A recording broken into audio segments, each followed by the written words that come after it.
Hi hello అండి, అందరికీ good morning friends. అందరూ ఎలా ఉన్నారు? బాగున్నారా? నేను కూడా చాలా బాగున్నాను. ఈరోజు వచ్చి నేను వెల్లుల్లి కారం అయితే ప్రిపేర్ చేశాను. టేస్ట్ మాత్రం చాలా బాగుండిద్దండి. చక్కగా వేడి అన్నంలో కొంచెం కారం వేసుకొని నెయ్యి వేసుకొని తింటే ఆ టేస్టే వేరు. టేస్ట్ మాత్రం ఎక్సలెంట్గా ఉండిద్ది. చక్కగా మనకి ఎప్పుడన్నా జలుబు చేసిన ఫీవర్ అట్లా ఉన్నప్పుడు కాస్త నోరు పాడైద్ది కదా, అట్లాంటప్పుడు ఈ కారం చేసుకోండి.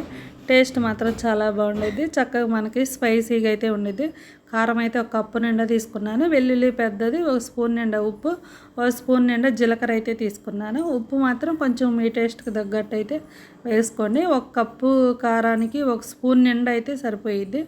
జీలకర్ర మెత్తగా దంచిన తర్వాత వెల్లుల్లి ఉప్పు కూడా వేసుకొని ఇట్లా పలుగ్గా దంచుకోండి.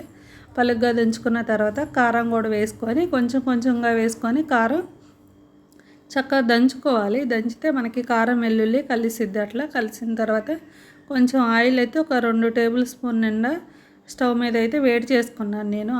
వేడి ఆయిల్ అయితే ఈ కారంలో వేసుకొని చక్కగా స్పూన్తో కలిపేసుకోండి. స్పూన్తో కలిపేసుకున్న తర్వాత మనకి కారం అనేది చక్కగా రెడీ అయిపోయింది. ఈ ఆయిల్ వేసాం కదా, ఆయిల్ కూడా చక్కగా మన కారంలో అనేది చక్కగా కలవాలి.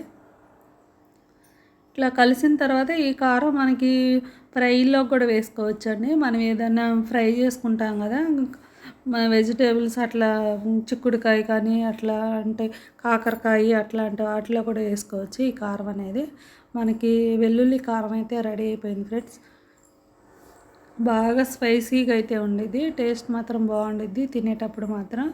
చక్కగా నేనైతే ఒక కప్పు నిండా కారం తీసుకుంటే ఎట్లయితే ప్రిపేర్ చేసుకున్నాను. మీరు కూడా ఒకసారి ట్రై చేయండి, బాగుండిద్దండి. ఎట్లయితే చక్కగా చూసారు కదా, వెల్లుల్లి అయితే కాస్త ఎక్కువ వేసుకోండి, చాలా బాగుండిద్ది. ఈ వీడియో అయితే ఎంతటితో ఎండ్ చేస్తున్నాను ఫ్రెండ్స్. అందరికీ బాయ్ అండి. మన ఛానల్ ఎవరన్నా సబ్స్క్రైబ్ చేసుకోకపోతే సబ్స్క్రైబ్ చేసుకోండి. సబ్స్క్రైబ్ చేసుకొని లైక్ చేయండి. ఈ వీడియో అయితే ఎంతటితో ఎండ్ చేస్తున్నాను. అందరికీ బాయ్ అండి.